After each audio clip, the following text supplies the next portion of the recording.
Good afternoon and welcome to Arkansas Children's Hospital Facebook Live. I'm joined by Hope Mullins. She is director of our Injury Prevention Center here at Arkansas Children's. And we look a little different. There's some glowing pumpkins, we've got some glowing headgear, costumes, because Hope, we are here to talk about Halloween safety. Yes, it's tomorrow. I'm excited. It's tomorrow, so we need to talk about it today so parents are ready when their little ones want to head out. The weather looks like it's going to be good tomorrow, so kids will be walking around your neighborhood. So there's some safety tips to keep in mind to keep everybody safe. First, let's talk about we were talking about before, the walking. Kids are going to be out and about. So this time of year, there's an increase in kids being hit by cars. Obviously they're out and about, so we want to make sure we can really see the kids that are out trick-or-treating. So things like blinky lights, headbands, glow sticks. Kids love glow sticks. You can tape them to their costumes.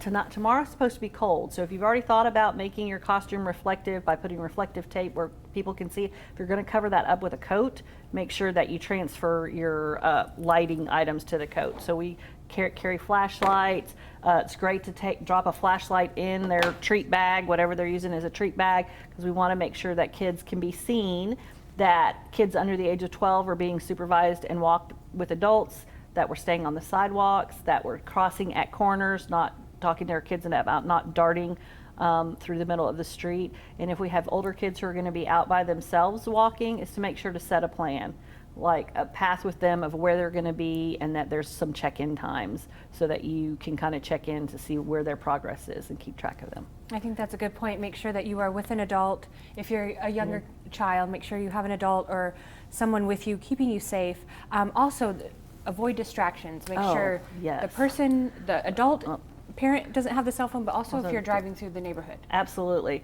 We want to always have our cell phones down when we're driving, but we definitely want to have them down tomorrow night when we're trick-or-treating, and making sure that adults aren't being distracted by the cell phone.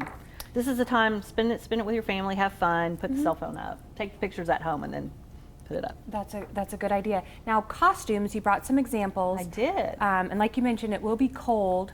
So what should parents look for as they put their costume on their kids? So let's hold this one up. So the one thing is, if your child is going to be wearing anything long and drapey, capes, stuff like that, you want to make sure they're not tripping hazards. So tonight, put it on. If it's too long and they can trip over it while walking, let's pin it up.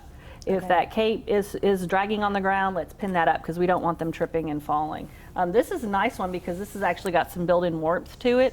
What you want to be looking for in your costumes was, hopefully while you were shopping, and if you haven't, when you shop tonight, is we want them to be flame retardant. But what I want parents to be aware of is that just because the costume says it's flame retardant, recent research has shown that some of these catch and burn very easily. So be very mindful around open flames. So a good thing for people who are out putting pumpkins and stuff in their yard to drive the trick-or-treaters to your door, instead of using candles in those pumpkins, let's just use flameless lights, little lights you can get at a store somewhere that you can pop in there, and then that way we're helping to eliminate a hazard. That is the costumes. That is smart. And when it comes to masks, yes, we want to make sure if we're wearing masks that kids can see through them easily. So something like that where the eye holes are really big, even though it has that little mesh over it, you can really see through it. And then if you look on this mask, the eye holes are a little bit smaller, so it might really be hard for a child to see through that. So if this were my child, I would cut that eye hole a little bit bigger and then just use some makeup to go around my child's eye, so that on this instance that black would show up. We want to make sure that masks are easily seen through, so maybe instead of a mask you just want to face paint and use some non-toxic face paint. That's a good option, because then you definitely know your child will be able to see. Okay, and I like that idea. Try on the costume tonight, see what it looks like. If it's too long now or tonight, just pin it up a little bit so you're ready for tomorrow.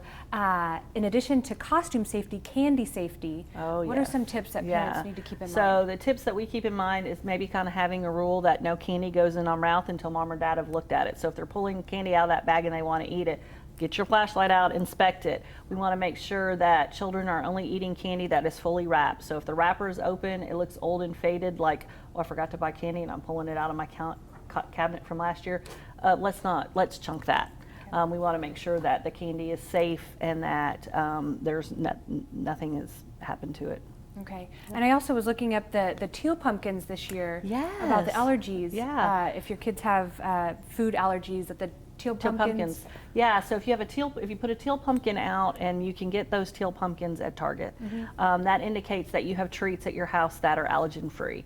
So for those, we recommend instead of candy, because if you have peanut candy like a Snickers in the same bag with something like a Milky Way, there could be potential cross-contamination. So for those teal pumpkins, you could give out glow sticks or little trinkets that you could just pick up at the dollar store. That is something that a kid can go home with that may not be candy, and you also want to make sure you keep those treats separate. So you don't want to mix your little goodies in with your candy, because there could be contamination there for kids with allergies. Right, so we want everyone to have a fun and safe night.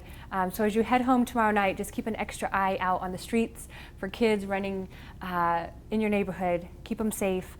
Put down the phone and have a fun Halloween night. Yeah. Hope, thank you for your time. Thank you. And have a great night. We'll see you next time.